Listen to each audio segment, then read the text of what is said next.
जी। हरे कृष्णा। तो आज हम प्रयास करेंगे कि हम ये तीनों श्लोकों को कर लें। 8वां, 9वां और 10वां इसे पूरा कर लें। शुरू करते हैं। पिछली 2 क्लासेस में हम 8वें श्लोक को डिस्कस कर रहे थे। हमने द्रोणाचार्य के विषय में पढ़ा और भीष्म पितामह के विषय में पढ़ा और आज हमें कर्ण के विषय में जानना है। भगवद गीता के जो एक-एक कैरेक्टर है वो हमको बहुत महत्वपूर्ण शिक्षा देता है। तो उनके जीवन से हमें वो शिक्षा सीखनी चाहिए।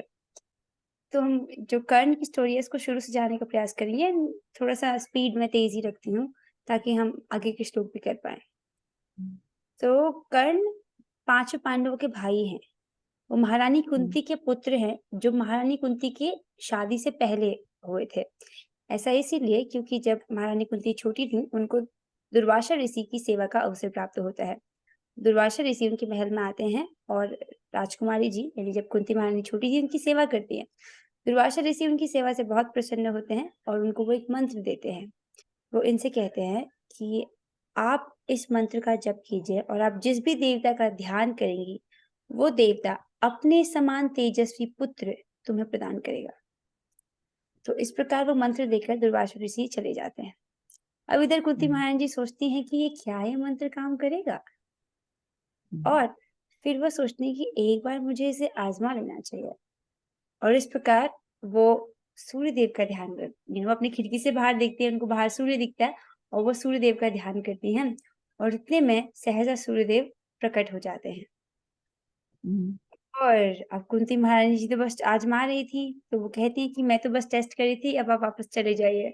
सूर्यदेव कहते हैं, कुंती तुमने मुझे मेरा आह्वान किया है और अब मैं तुमको ये पुत्र दूँगा। तो वो उनको अपने समान एक तेजस्वी पुत्र देते हैं, वो होते हैं कर्ण। कर्ण जन्मजात कुंडल, स्वर्ण के कुंडल और एक स्वर्ण कवच के साथ पैदा होते हैं। लेकिन कुंती महारानी जी बहुत संकोच करती कि मैं इसका लालन-पालन कैसे कर सकती हूँ?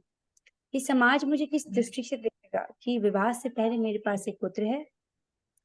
तो इस प्रकार वो लोक लज्जा के विषय में सोचती हैं और अपनी जो पहली संतान को कर्ण को वो एक पेटी में अ, रख करके नदी में बहा देती हैं, इस प्रकार से। तो वो कर्ण को भगवान के भरोसे नदी में बहा देती हैं और ये जो बक्सा है इस प्रकार नदी में बहते-बहते दूर निकलता है और ये मिलता है अधिरथ और राधा को। अधिरथ हस्तिनापुर के राजा के सारथी होते हैं। तो वो जब इस पुत्र को देखते हैं जिसके जन्मजात कवच और कुंडल हैं, तो वो उस लकड़ी की बक्से की खूबसूरती को देख कर के और इस बच्चे के आभूषणों को देख कर के ये अंदाज़ा लगाते हैं कि ये जो बालक है किसी राजघराने का है। और वो जो और अधिरथ और राधा बहुत प्रसन्न होते हैं क्योंकि उनके पास कोई संतान नहीं होती। तो वो उसे अपने पास ले जाते हैं और उसका लालन-पालन करते हैं। तो अधिरथ कर्ण को अपनी तरह सारथी बनाना चाहता था, लेकिन कर्ण धनुर्धर बनना चाहते थे। उनको धनुर्विद्या में बहुत इंटरेस्ट था। लेकिन उस वक़्त नियम ये था कि धनुर्विद्या केवल क्षत्रियों को सिखाई जाती थी, राइट? और ये अधिरथ तो कौन-से लेवल पे आता है देखिए ब्राह्मण, क्षत्रिय, वैश्य, शूद्र। तो जो लोग सेवक होते थे उनको शूद्र वाले वर्ण में आते थे। इस प्रकार कर्ण को किसी भी गुरु ने स्वीकार नहीं किया। ये सोचे कि तुम अधिरथ के पुत्र हो, तुम तो सूत पुत्र हो। सूत पुत्र अर्थात सेवक के पुत्र। तो कर्ण ने फिर उनको परशुराम के बारे में पता चलता है कर्ण को। तो परशुराम कौन है? स्वयं भगवान के अवतार है जिन्होंने हैहय वंशी क्षत्रियों का 21 बार संहार किया। लेकिन परशुराम जी केवल ब्राह्मणों को शिक्षा देते थे। तो कर्ण ने एक नकली जनेऊ पहना और वो परशुराम से शिक्षा प्राप्त करने के लिए गया। और उन्होंने परशुराम जी को यही बोला कि मैं एक ब्राह्मण हूँ। परशुराम जी ने उनको अपनी सारी युद्ध कलाएँ, सब सैन्य शिक्षा प्रदान की। लेकिन उनको एक बार पता चल जाता है कि कर्ण ने मुझसे झूठ बोला, ये ब्राह्मण नहीं है। उनको ये पता चल जाता है। तो जब परशुराम जी को ये पता चलता है कि कर्ण ने मुझसे झूठ बोला तो वो उनको श्राप देते हैं कि जिस दिन तुम्हें मेरे द्वारा सिखाई गई विद्या की सबसे अधिक आवश्यकता होगी, उस दिन तुम इस विद्या को भूल जाओगे। इस प्रकार का श्राप कर्ण को लगता है और कर्ण बहुत दानवीर होते हैं। कर्ण सूर्य पुत्र हैं, तो हर शाम को सूर्य पूजा के बाद वो क्या करते थे कि कोई भी उनसे जो दान मांगता था तो वो देते थे। जब भी वो सूर्य पूजा करते थे उसके बाद उनका नियम था कि मैं सबको जो भी दान में मांगेगा मैं उसको वो दूंगा। तो अनेक ब्राह्मणों को वो दान दिया करते थे। अब महाभारत युद्ध से पहले इंद्र बहुत चिंतित थे अर्जुन के विषय में। जिस प्रकार कर्ण सूर्य देव के पुत्र हैं, उसी प्रकार कुंती महारानी की जो पांचों पुत्र हैं ये देवताओं के पुत्र हैं, राइट। जो 5 पांडव हैं वो हैं युधिष्ठिर, भीम, अर्जुन, नकुल और सहदेव। तो अर्जुन जब पैदा हुए थे वो इंद्रदेव का ध्यान करती हैं। इंद्रदेव यानी स्वर्ग के देवताओं के राजा। तो जिस प्रकार कर्ण सूर्य पुत्र हैं उसी प्रकार अर्जुन इंद्रदेव के पुत्र हैं। अब इस धरती में कौन है देवता का पुत्र, राइट। सो इंद्रदेव अर्जुन के विषय में चिंतित होते हैं कि कर्ण के पास तो जन्मजात कवच और कुंडल है और जब तक इसके पास एक कवच और कुंडल है इसको कोई हरा नहीं सकता है। तो इंद्रदेव अपने पुत्र यानी अर्जुन की रक्षा के लिए वो एक ब्राह्मण के भेष में आते हैं और कर्ण से उसी वक्त आते हैं जिस वक्त कर्ण सभी ब्राह्मणों को दान देते हैं, राइट। तो ब्राह्मण के भेष में वो कर्ण से उसका कवच और कुंडल मांग लेते हैं। कर्ण बहुत दानवीर होते हैं। वो जानते हैं कि ये इंद्रदेव हैं जो ब्राह्मण के वेश में आए हैं और मुझसे कवच और कुंडल मांग रहे हैं। फिर भी वो अपना जन्मजात कुंडल और कवच अपने शरीर से काट करके उनको दे देते हैं। अब इंद्रदेव जब ये देखते हैं तो वो भी प्रसन्न हो जाते हैं कि ये तो बहुत बड़े दानवीर हैं और उनको प्रसन्न होकर के उनको अपना एक अस्त्र प्रदान करते हैं। उनको अपना एक अस्त्र देते हैं कि तुम इसका उपयोग कर सकते हो प्रसन्न करके। अब उनको बताते हैं लेकिन कर्ण को बोलते हैं कि आप इसका प्रयोग केवल एक ही बार कर पाओगे, उसके बाद ये मेरे पास आ जाएगा, इंद्र का शक्ति अस्त्र। कर्ण एक्चुअली बहुत अच्छे व्यक्ति थे, लेकिन गलत ये हो गया कि एक गलत संग में चले गए। दुर्योधन का संग इनको मिल गया। बहुत भले व्यक्ति थे, लेकिन a good person, a very good person in bad association, ये प्रॉब्लम हो गई। बहुत भले व्यक्ति थे लेकिन इनका जो संग था, दुर्योधन के संग, इसके कारण इनका बहुत बुरा अंत होता है। दुर्योधन द्रौपदी जी का अपमान करता है। दुर्योधन और दुशासन और कौरव सभी द्रौपदी जी का अपमान करते हैं, तो उस सभा में कर्ण भी उपस्थित होते हैं और वो दुर्योधन का सहयोग करता है द्रौपदी जी का अपमान करने में। तो कृष्ण उसी दिन डिसाइड कर लेते हैं कि इस सभा में जो लोग हैं इन सब का अंत निश्चित है।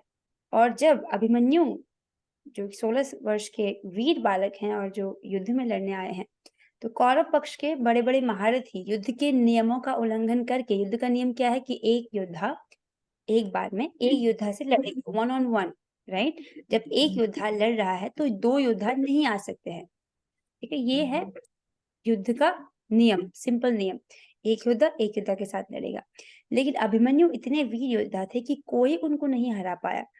तो कौरवों के महारथियों ने उनको घेर कर मारा और उन महारथियों में से एक कर्ण भी थे। वो इस अधर्म में वो भी इन्वॉल्व थे। इन सबका रूट कॉज क्या है कि वो दुर्योधन के संग में, उनका इस महाभारत के युद्ध से कोई लेना देना नहीं था। वो इसलिए इन्वॉल्व हुए क्योंकि वो दुर्योधन का उनका मित्र था। जो कर्ण है, राइट, युद्ध होने से पहले इनको पता चल जाता है कि ये ज्येष्ठ कौंतेय हैं, एक महारानी कुंती के बड़े बेटे हैं। और कृष्ण इनसे मिलने आते हैं और जब वो शांति का प्रस्ताव रखते हैं और धृतराष्ट्र से कहते हैं कि आप केवल 5 गांव दे दीजिए, पांडव उसी में संतुष्ट हो जाएंगे। तो शांति प्रस्ताव के बाद जब दुर्योधन उसको स्वीकार नहीं करता है तो कृष्ण कर्ण के पास जाते हैं और कर्ण को बताते हैं कि देखो कर्ण, आप ज्येष्ठ कौंतेय हैं, आप कुंती महारानी के ज्येष्ठ पुत्र हैं। अगर आप पांडवों की तरफ हो जाते हैं तो, जो कि आपके भाई हैं, तो ये युद्ध रुक सकता है। क्यों? क्योंकि दुर्योधन अगर जब ये जानेगा कि उसको अपना आधा राज्य आपको देना है तो उसे कोई तकलीफ नहीं होगी, राइट। एक्चुअली कृष्ण बस इतना समझाते हैं कि आप ज्येष्ठ कौंतेय हैं, अगर आप पांडवों के पक्ष में आ जाते हैं तो युधिष्ठिर महाराज आपको सम्राट बनाएंगे, राइट, और पांचों भाई आपकी सेवा करेंगे। तो कृष्ण उनको आश्वासन दिलाते हैं कि आप राजगद्दी पर बैठेंगे, आप पांडवों के पक्ष से लड़िए। तो कर्ण मना कर देते हैं, वो कहते हैं कि मैं दुर्योधन का ऋणी हूँ, राइट, और मैंने ये उसको वचन दे दिया है कि मैं उसकी तरफ से लड़ूँगा। इस प्रकार जो कर्ण है वो अपना निर्णय सुनाते हैं, तो कृष्ण कुछ निराश होते हैं, लेकिन वो कर्ण के डिसीज़न को स्वीकार करते हैं। तो कर्ण को पता चल गया था युद्ध से पहले कि मैं ज्येष्ठ पांडव हूँ, लेकिन अ, वो किसी को बताते नहीं। वो कृष्ण भी उनको वचन देते हैं कि मैं किसी को बताऊँगा नहीं, और कर्ण अपनी माता कुंती को से भी ये वचन लेते हैं कि आप किसी को ये बताएँगे नहीं जब तक मैं जीवित हूँ। तो अगर पता चलता तो पूरा महाभारत का स्टोरी डिफरेंट हो जाती। पूरे महाभारत का ट्विस्ट, हम्म, लाइक द अगर दुर्योधन को पता चलता कि कर्ण को उसको आधा राज्य देना है, तो उसको कोई दिक्कत नहीं होती, क्योंकि कर्ण दुर्योधन का प्रिय हम्म, मित्र है। और पांडवों को जब पता चलता कि हम्म, ये हमारे बड़े भाई हैं, युधिष्ठिर महाराज तो इतने धर्मनिष्ठ राजा हैं, इन्हीं को राजगद्दी पर बिठाते। तो इस प्रकार युद्ध हम्म, होता ही नहीं। सो हम्म, कर्ण इज़ वेरी इंटरेस्टिंग कैरेक्टर, और बहुत अमेजिंग वॉरियर भी होते हैं। लेकिन एक ही गलती है, very good person in in a very bad association. इस बात का हमें विशेष ध्यान रखना चाहिए कि व्यक्ति में बहुत अच्छे गुण हो सकते हैं, जैसे कर्ण में बहुत अच्छे गुण थे। लेकिन अगर कुसंगति में फँस गया तो उसके सारे के सारे गुण तिरोहित हो गए, सारे एवरीथिंग गोज़ इन वेन, सब वेस्ट हो गया। What a good hmm, person, but बुरी संगत के कारण इनका बहुत बुरा अंत होता है। तो इस हम्म, प्रकार से जब महाभारत के युद्ध के दौरान कर्ण और अर्जुन का जब आपस में युद्ध होता है, इनका जो रथ है, राइट, वो भूमि में धँस जाता है इनके गुरु के श्राप के कारण। इनके गुरु का श्राप होता है कि जब तुमको मेरी सिखाई हुई विद्या की सबसे अधिक आवश्यकता होगी, तब तुम्हारा रथ ज़मीन में धँस जाएगा और तुम मेरी विद्या भूल जाओगे। तो उस निर्णायक हम्म, युद्ध में जब अर्जुन और कर्ण लड़ रहे होते हैं, उनका रथ ज़मीन में धँस जाता है, इस प्रकार से। और वो उस विद्या को भूल जाते हैं जो उन्हें जीवन भर स्मरण थी। जीवन भर हम्म, वो विद्या उनको याद थी, लेकिन आज वो उसको भूल जाते हैं, राइट? और इस प्रकार कृष्ण हम्म, आदेश देते हैं अर्जुन को कि इसको अभी आप मारिए। तो इस प्रकार कृष्ण से आदेश प्राप्त करने पर अर्जुन इनका वध करते हैं।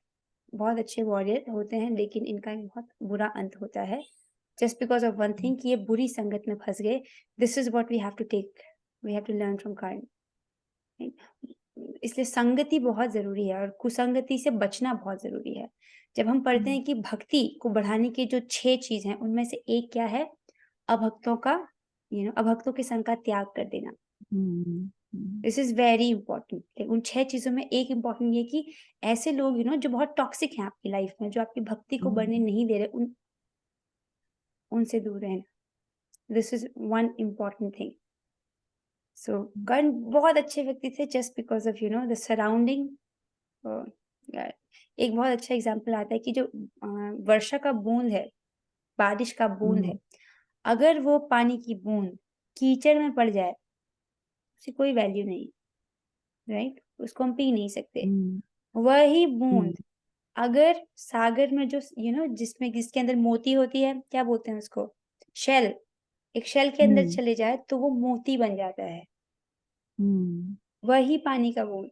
तो संगति बहुत ज़रूरी है। इसलिए सबसे इम्पोर्टेंट क्या है? A for association, association of good devotees. शुद्ध भक्तों का संग अगर मिल जाए, तो ये सबसे बड़ा आशीर्वाद है, राइट? और ये हमको अपने आप को ऐसी कुसंगति से भी बचाना है। सो ज़्यादातर देखा जाए जीवन में ना कुछ ऐसे टॉक्सिक लोग होते हैं, जो हमारी ज़्यादातर एनर्जी को डाउन कर देते हैं। नोटिस अगर है तो नोटिस करना चाहिए वो कौन लोग हैं who are toxic to me, जो मेरी ग्रोथ में, हम्म, जो मुझे भक्ति में आगे नहीं बढ़ने दे रहे, उनसे यथासंभव प्रयास कीजिए थोड़ा-सा डिस्टेंस बनाने का। ऐसा हो सकता है कि physically you might have to work with them, क्योंकि हम लोग सब वर्क प्लेस में भी जाते हैं, तो ऐसा हो सकता है कि जॉब में उन लोगों के साथ जाना पड़े, राइट? पर संग एक्चुअली होता है यहाँ से, आप मन में किनका चिंतन करते हो, आपके मन में कौन-कौन है, राइट? तो फिज़िकली हम ऐसा हो सकता है उनके साथ काम करना पड़े, लेकिन आप मन में अ, अफ़ेक्ट मत होइए उन लोगों से। सो दिस इज़ इम्पोर्टेंट, इस ऐसी कुसंगति से खुद को बचाना। अब जैसे लेट्स डू द नेक्स्ट श्लोक, व्हिच इज़ द 9th श्लोक। अब मेरे पीछे बोलिएगा, अन्य च बहवः शूरा अन्य च बहवः शूरा मदर्थे त्यक्तजीविताः मदर्थे तक्त जीविता नानाशस्त्रप्रहरणा नानाशस्त्रप्रहरणा सर्वे युद्धविशारदाः। सर्वे युद्ध विशारदाः। बहुत सुंदर। अन्य मतलब अन्य सब, बहवा मतलब अनेक, शूरा मतलब वीर। सो ऐसे अनेक शूरवीर हैं। मदर्थे त्यक्त जीविता, मदर्थे मतलब मेरे लिए, त्यक्त जीविता मतलब जीवन को त्यागने के लिए तैयार है। ठीक है। नाना शस्त्र प्रहरणा, नाना मतलब अनेक, बहुत सारे, शस्त्र हथियार, वेपन्स, प्रहरणा मतलब संयुक्त, ऐसे बहुत सारे हथियारों से युक्त हैं। सर्वे युद्ध विशारदा, सर्वे मतलब सभी, और युद्ध, युद्ध में क्या है वो लोग निपुण हैं। ऐसे अन्य वीर भी हैं जो मेरे लिए अपना जीवन त्याग करने के लिए उद्यत हैं, मतलब तैयार खड़े हैं, तत्पर खड़े हैं मेरे लिए अपना जीवन त्यागने के लिए। वे विविध प्रकार के हथियारों से सुसज्जित हैं और युद्ध विद्या में निपुण हैं। तो दुर्योधन कहता है, जैसे उसने यहाँ पे कुछ योद्धाओं के नाम लिए हैं इस श्लोक में, द्रोणाचार्य, भीष्म, कर्ण, कृपाचार्य, अश्वत्थामा, विकर्ण और सोमदत्ती का पुत्र भूरिश्रवा। बोलते हैं ऐसे और भी योद्धा हैं, वो सभी क्या है, युद्ध कला में निपुण हैं और अनेक प्रकार के हथियारों से सुसज्जित हैं। ये भी जरूरी है कि मेरे पास वॉरियर्स तो हैं पर उनके पास हथियार नहीं है। अगर सोचिए यूएस की आर्मी कहे कि हमारी आर्मी बहुत अमेजिंग है लेकिन हमारे पास वेपन्स ही नहीं है, तो क्या मतलब है? तो कहता है ऐसा नहीं है, उनके पास अलग अलग विविध विविध प्रकार के हथियारों से वे सुसज्जित हैं और यहाँ तक कि वो युद्ध विद्या में निपुण है। ठीक है। एक पॉइंट रह गया था पिछली श्लोक में, पिछला श्लोक है ही बहुत बड़ा। यहाँ पर जो विकर्ण है, विकर्ण दुर्योधन का वो भाई होता है जो द्रौपदी के अपमान, एकमात्र भाई जो अपोज करता है कि नहीं, हमें इस प्रकार का व्यवहार भाग्यश्री के साथ नहीं करना चाहिए, और वहां से उठकर चले जाता है। अब विकर्ण एक बहुत ज्यादा पावरफुल योद्धा नहीं है एज कम्पेयर टू जो यहाँ पर जो नाम लिए गए हैं, द्रोणाचार्य, भीष्म, कर्ण, इनके कंपैरिजन में विकर्ण इतने बड़े महारथी नहीं है। ठीक है। पर दुर्योधन बहुत पॉलिटिकली सोच रहा है कि विकर्ण उस दिन सभा में ये छोड़ के चले गया था और आज ये युद्ध में मेरी तरफ से लड़ने आया है, राइट? अगर इसने युद्ध शुरू होने से पहले टीम बदल दी तो मेरा एक योद्धा कम हो जाएगा और पांडवों का एक योद्धा बढ़ जाएगा। तो जस्ट विकर्ण को थोड़ा खुश करने के लिए उसका भी नाम ले लेता है। इसीलिए इसको, दुर्योधन को पहले ही राजा शब्द संबोधित किया गया था, मतलब पॉलिटिकली बहुत तेज। तो ऐसे बोल रहे कि ऐसे बहुत सारे और भी योद्धा है, मतलब सोच रहा है कि अब मैंने इतने योद्धाओं के नाम ले लिए लेकिन ये जो बाकी योद्धा हैं ये सोचे कि मुझे हमको एड्रेस नहीं किया, ये लोग बुरा ना मान जाए, तो सोचा कि ठीक है ऐसे बहुत सारे और भी योद्धा है मेरे लिए जो अपना जीवन त्यागने के लिए तैयार हैं। अब दिस लाइन इज इंपॉर्टेंट, इसको हम टीका में पढ़ते हैं। तो प्रभुपाद जी कहते हैं, जहां तक अन्यों का यथा जयद्रथ, कृतवर्मा तथा शल्य का संबंध है, वे सब दुर्योधन के लिए अपने प्राणों की आहुति देने के लिए तैयार रहते थे। दूसरे शब्दों में यह पूर्व निश्चित है कि वे पापी दुर्योधन के दल में सम्मिलित होने के कारण कुरुक्षेत्र के युद्ध में मारे जाएंगे। राइट। निसंदेह अपने मित्रों की संयुक्त शक्ति के कारण दुर्योधन अपनी विजय के प्रति आश्वस्त था। दुर्योधन स्वयं कह रहा है अपने ही मुख से कि ये सभी लोग मेरे लिए अपना जीवन त्यागने के लिए उद्यत है। तो स्वयं सरस्वती माँ उनके मुख से बुलवा रही है कि ये सभी लोग मरने के लिए तैयार हैं, जीतने के लिए नहीं, मरने के लिए तैयार हैं। और यही प्रभुपाद जी बोल रहे हैं कि दूसरे शब्दों में यह पूर्व निश्चित है, ये पहले से डिसाइडेड है कि वे पापी दुर्योधन के दल में सम्मिलित होने के कारण, क्योंकि उन्होंने अधर्म का पक्ष लिया है, दुर्योधन जो कि पापी है उसका दल उसकी टीम में है, वो अधर्म की टीम में है, इसीलिए पहले से डिसाइडेड है कि वो कुरुक्षेत्र के युद्ध में मारे जाएंगे। और यहाँ पे और योद्धाओं का नाम आता है, जयद्रथ, कृतवर्मा और शल्य। अब जयद्रथ कौन है? कौरवों की एक बहन है दुशाला, उसके पति हैं जयद्रथ। मुझे लगता है, मैं ऐसा एक्सपेक्ट करती हूँ कि आपने महाभारत पढ़ी होगी, राइट? फिर मुझे लगता है कि अगर नहीं पढ़ी हुई तो मतलब एटलीस्ट, मतलब महाभारत अगर पढ़ी हो तो महाभारत तो बिकॉज भगवत गीता महाभारत के बीच में आती है। सो बहुत सारी ऐसी बातें हैं जो आपको महाभारत से पता होनी चाहिए to relish it, right? Specially the first chapter. ठीक है। तो जयद्रथ दुशाला के पति हैं। अब ये क्या करते हैं, जब वनवास का समय होता है, पांडव वनवास में होते हैं, द्रौपदी जी उस वक्त अकेली होती हैं और पांचों जो पांडव हैं वो किसी कार्य से कोई लकड़ी इकट्ठा करने के लिए, कोई कंदमूल फल इकट्ठा करने के लिए जंगल में गए हैं। जो जयद्रथ उस वक़्त द्रौपदी जी को अकेले देखते हैं, उनको किडनैप करने का प्रयास करते हैं। उन पे मतलब कुदृष्टि रखते हैं। और जब ये बात भीम और अर्जुन को पता चलती है, तो दोनों इसके पीछे पड़ते हैं जयद्रथ के। और अब अर्जुन इसके पीछे पड़ता है, तो जयद्रथ अपने आप को बचा थोड़ी पाएगा। तो उसके बाद इसको बंदी बना लिया जाता है, राइट? और द्रौपदी जी को छुड़ा लेते हैं और जयद्रथ को भीम और अर्जुन बंदी बना लेते हैं कि इसकी ऐसी मजाल। तो वो इसको मारने वाले होते हैं कि इतने में द्रौपदी रोक लेती है। द्रौपदी कहते हैं कि ये दुशाला के पति हैं, राइट? इसको मारेंगे तो दुशाला विधवा हो जाएगी और उसको अकारण ही कष्ट होगा। दुशाला की कोई गलती नहीं है इसमें। तो फिर अर्जुन ये डिसाइड करते हैं कि हम इसको मारेंगे भी और नहीं भी मारेंगे। तो मारना, एक क्षत्रिय का मारना मतलब उसका अपमान कर देना। अगर क्षत्रिय का अपमान हो गया तो वो उसकी मृत्यु से भी बड़ा है। तो जयद्रथ के वो आधे बाल काट लेते हैं, आधी मूंछें काट के उसको छोड़ देते हैं। मतलब अपमान करके छोड़ देते हैं। तो जयद्रथ इसको सहन नहीं कर पाता और फिर वो घर नहीं जाता। वो तपस्या करता है और शिव जी को प्रसन्न करता है। नॉर्मली जितने भी असुर लोग हैं वो ऐसे ही सोचते हैं। जैसे देखो रावण, राइट? तो वो लोग सोचते हैं कि शिव जी भगवान से अलग हैं कोई, ऐसा नहीं है। शिव जी भगवान के अध्यक्षता में कार्य करते हैं, मतलब भगवान के सेवक है शिव जी। बट असुर लोग ऐसे सोचते हैं कि शिव जी भगवान से अलग कोई सत्ता है उनकी। तो जयद्रथ शिव जी को प्रसन्न करता है और उनसे वरदान में ये मांगना चाहता है कि मैं पांचों पांडवों का अंत कर पाऊं। लेकिन शिव जी कहते हैं कि ऐसा संभव नहीं है। तो फिर कहता है कि तो फिर शिव जी कहते हैं कि मैं तुमको ऐसा दे सकता हूँ कि तुम एक दिन 4 पांडवों पर भारी पड़ जाओगे। वो वही दिन होता है अभिमन्यु का, जिस दिन अभिमन्यु वीर गति को प्राप्त होते हैं, राइट? और कृतवर्मा कौन होते हैं? जो कृष्ण की नारायणी सेना, राइट? कृष्ण कहते हैं एक तरफ मैं, एक तरफ मेरी नारायणी सेना। अर्जुन कृष्ण को चुनते हैं और दुर्योधन कृष्ण की नारायणी सेना को चुनता है। तो कृतवर्मा उस नारायणी सेना के सेनापति होते हैं, राइट?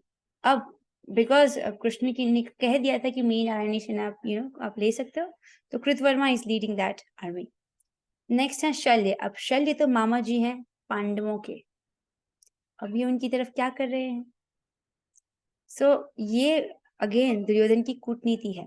जब शल्य अपनी सेना के साथ, यानी राजा शल्य पांडवों की सहायता करने के लिए वो आ रहे थे अपनी सेना के साथ।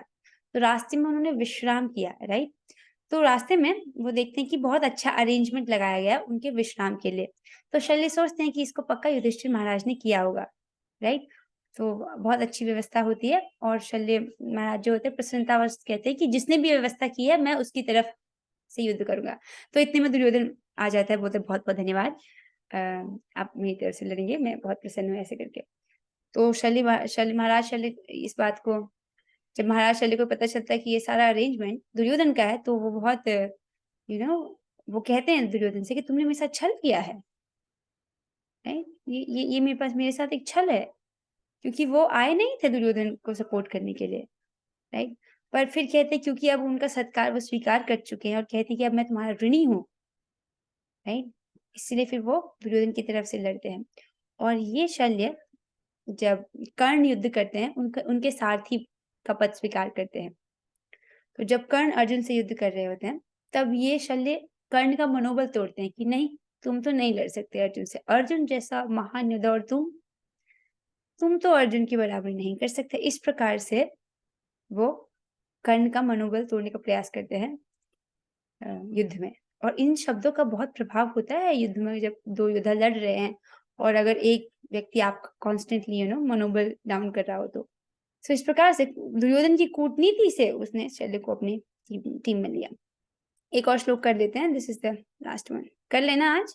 अपर्याप्तम तदस्माकं अप्रियार्तं तदस्माकं बलं भीष्माभिरक्षितम् बलं भीक्ष्माभिरक्षितम् पर्याप्तं तद्मे तेषां पर्याप्तं तद्मे तेषां बलं भीमाभिरक्षितम्। बलं भीमाभिरक्षितम्। बहुत सुंदर। This is very good. आप बहुत जल्दी श्लोक कैच कर लेती हैं। That's nice. ये मैं हम्म, बहुत पहले से नोटिस कर रही हूँ। This is very good. So Duryodhana कह रहा है आगे कि हमारी शक्ति अपरिमेय है और हम सब पितामह द्वारा भली भांति संरक्षित हैं, जबकि पांडवों की शक्ति भीम द्वारा भली भांति संरक्षित होकर भी सीमित है। अपर्याप्तम तदस्माकम, अपर्याप्तम का मतलब होता है यहाँ पर तो मीनिंग है अपरिमेय मतलब असीमित, लेकिन वो शब्द उसने इस प्रकार का इस्तेमाल किया है कि पर्याप्त नहीं है। ये सरस्वती माता जी करवा रही हैं इनसे। बट पहले जो दुर्योधन जो कहना चाह रहा है उसको समझिए। वो कह रहा है कि हमारी शक्ति क्या है, असीमित है, अपरिमेय है। क्यों?